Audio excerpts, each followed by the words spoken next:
Well, hello there. Yes, it has been a minute. And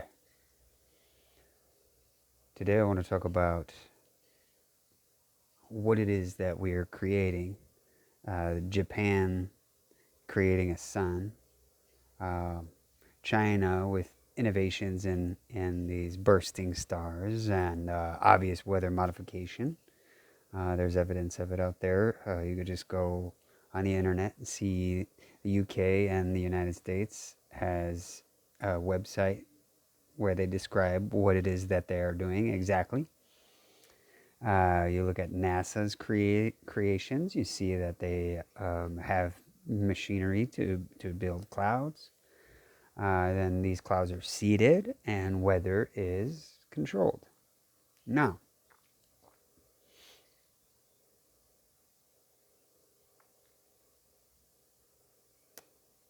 we are in a world of limitless creation. Where we came from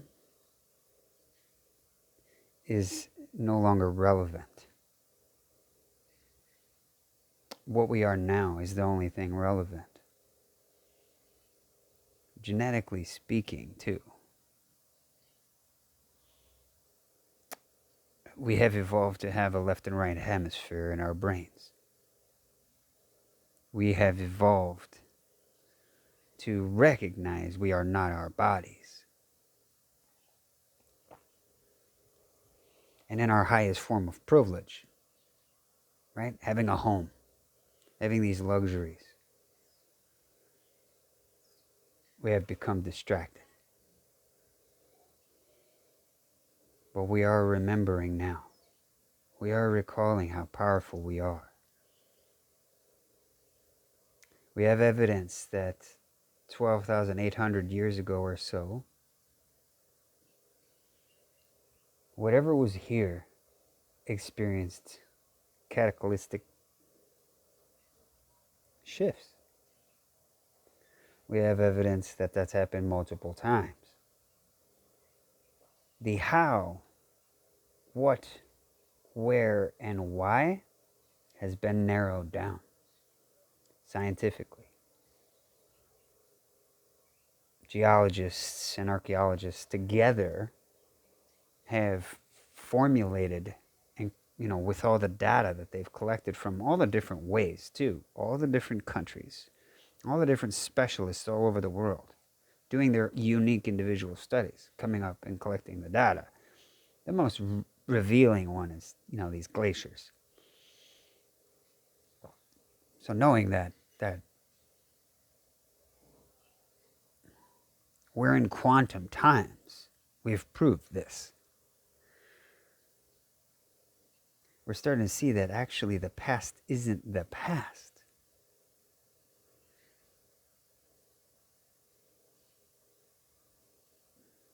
Not at all. If we are going to use the data that we collected that has built the earth, made the alterations to the earth, and we see maybe what's happening is our evolution is both de-evolution and evolution simultaneously. The deconstruction and construction is simultaneously happening.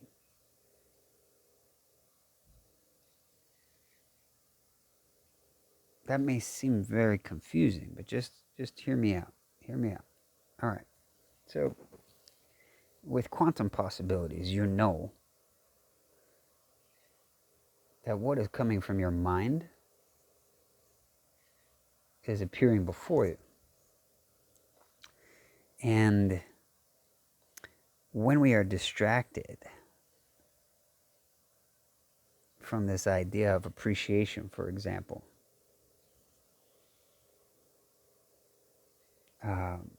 we construct from a place of fear, worry, guilt, and shame.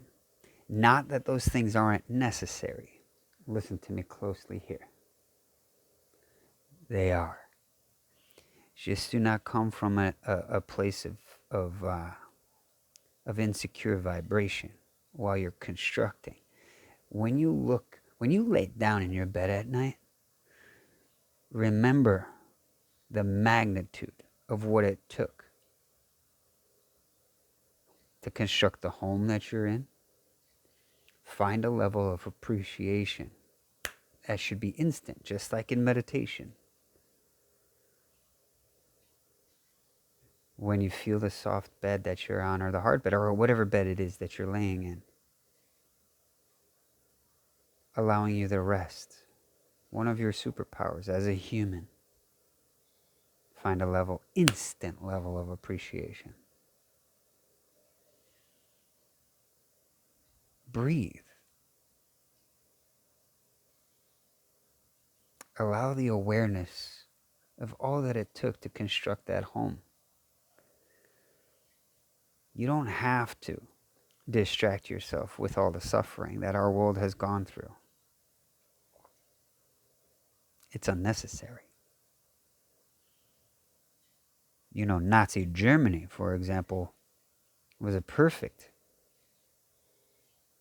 display of what it is to be engineered socially. To allow this idea of control and manipulation to almost be contagious. Much of the world, originally when all that was starting, actually didn't disagree with it.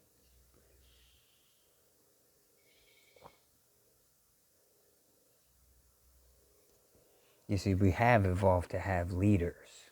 We have evolved to have binary situations because we need the contrast. I mean, we have a left and right hemisphere in our brain. We must have the contrast. Simultaneously, we are not limited because of the quantum possibilities within that. However, in order to see the quantum possibilities, one must be focused. And the easiest way to focus is to come from the connection that you have with your body, the mind and body.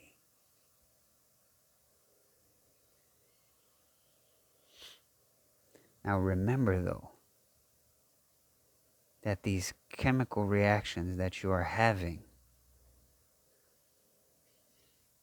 the body needs them too.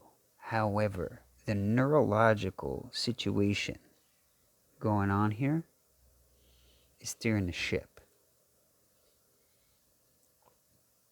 So you can't say that one is more important than the other, because your intuitive skills and awareness is just as equally as important. Just know that this right here is ultimately dictating everything. Okay? Now you have these DNA genetic happenings in this physical sense, very much so, that are happening automatically because of what it took to get here. So when you are appreciating your evolution, let's say you take a bike ride. Who made the bike? Look at all the effort, the awareness, and the evolution it took for you to be in that privileged moment. So when you notice the arguing and the distracting, the racism and the culture divide and the political unrest, don't be distracted too long, and it's okay if you do. It is okay if you allow yourself to venture off into that bullshit. Just come right back. Find your level of appreciation. There's no accident that construction workers are mostly men. And it's okay. It'll probably be that way.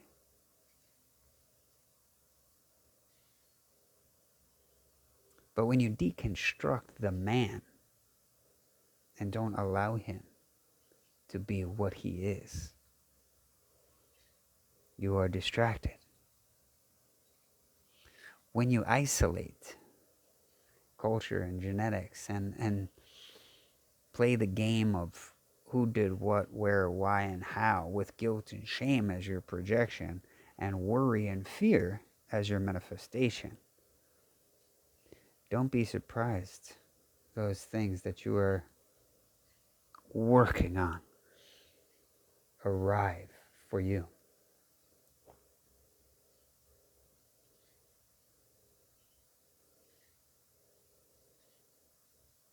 The time is now, my friends.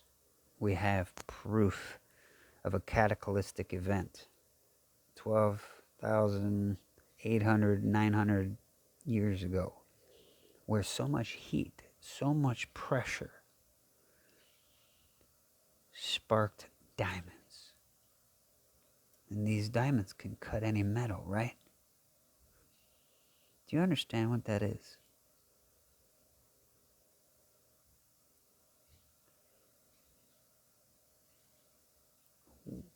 Why are there even humans here now?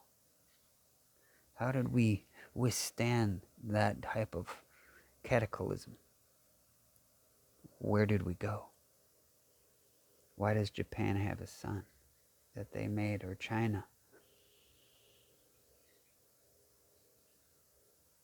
Why does NASA control the weather? There's proof that we went months without a sun, creating potential devastation here. We are manipulating things genetically. What is unnatural? Nothing. Absolutely nothing.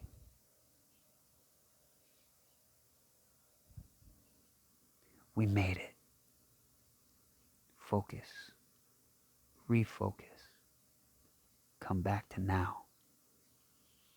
Don't spend your time and your energy talking that yang about who came first, who did what, all the pain and suffering of the past.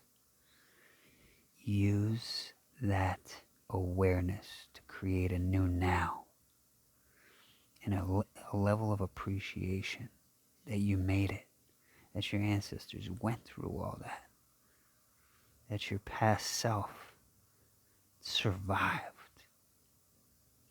to get you here, and that your future self combined with your past self to make you now. Do you think you are doing it a good service by talking shit about somebody else? No. When you lay down in that bed at night, can you ask yourself if you made the world a little bit better today?